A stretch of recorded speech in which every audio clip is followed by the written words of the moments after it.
So with the last part of limits number 3, we are coming out from behind the curtain.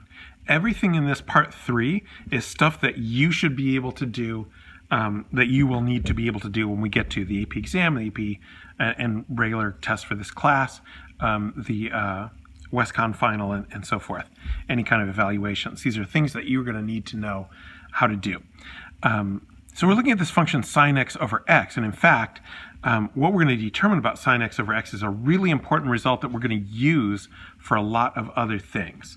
So, first question, what is f of 0? Well, what is f of 0? It's undefined because x in the denominator is undefined. All right. Now, table functions. Some of you guys are good with using tables. Some of you guys have not used tables very much. Tables are really important. So a lot of this, introductory material is really about nifty stuff that your calculator can do and how to get the most out of your graphing calculator. All right. So I've already gone to the y menu, right? And I've put in the function sine x over x. And we're going to use a table. All right. Now we want tables for these particular x values, negative 0.3, negative 0.2, negative 0.1. So that means that before we make the table, we have to set the table. See over window, it's table set. So we're going to go second table set, and we're going to set the table.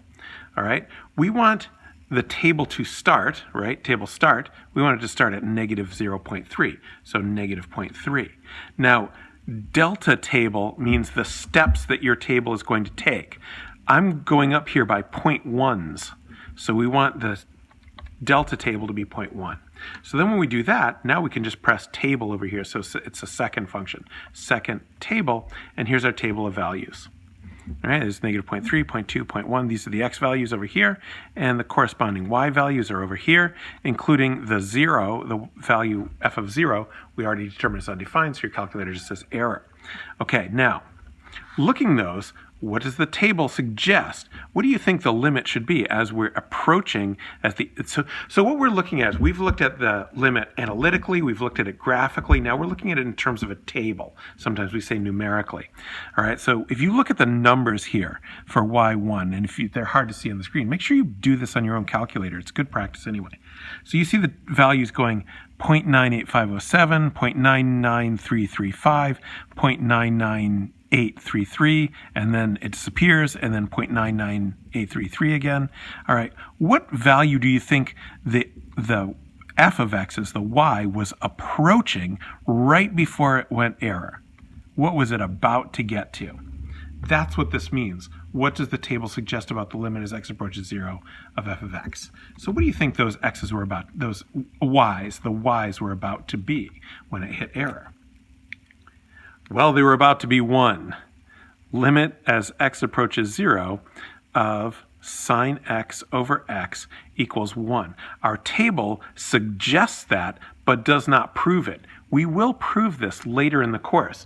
For now, we're going to take this, though, as a known result. This is going to be important. We're going to keep coming back to it. So, for example, on the AP exam, they could actually think, what's 3 times the limit as x approaches 0 of sine x over x? And you say, oh, I know, the limit as x approaches 0 of sine x over x is 1, so 3 times that would be 3. All right, so you want to know this. So we've looked at it as a table. Now we're going to look at it as a graph. So I want to set this window.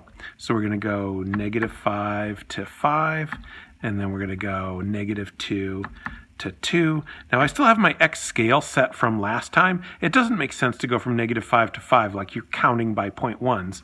We'd rather count by 1s, and probably the same in the y scale.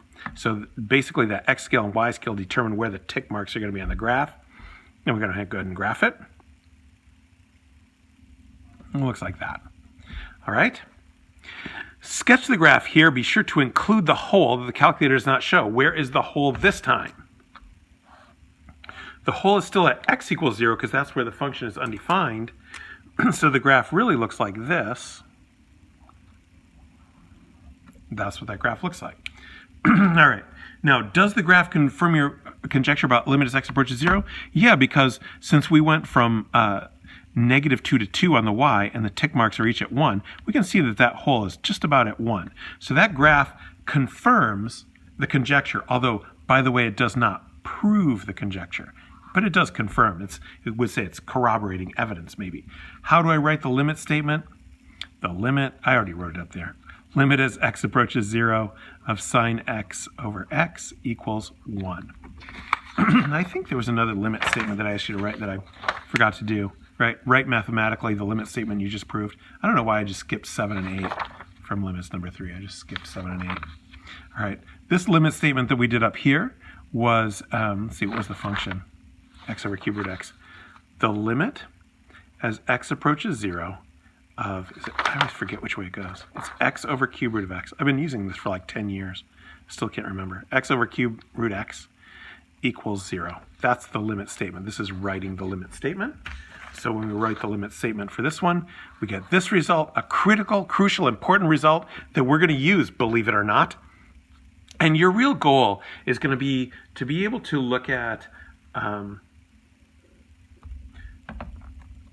table like this or a graph like this and be able to write this limit statement by looking at the graph of the table. That's our real takeaway that we want to use so that we can now actually answer some sort of AP level and classroom level questions about limits. Because we have now completed our introduction to limits. You know a little bit about the epsilon and the delta. Sometimes we'll point to the epsilon and the delta and how they're working, but mainly we're going to be looking at graphs and tables, and eventually we're going to get some kind of theorems that we can use.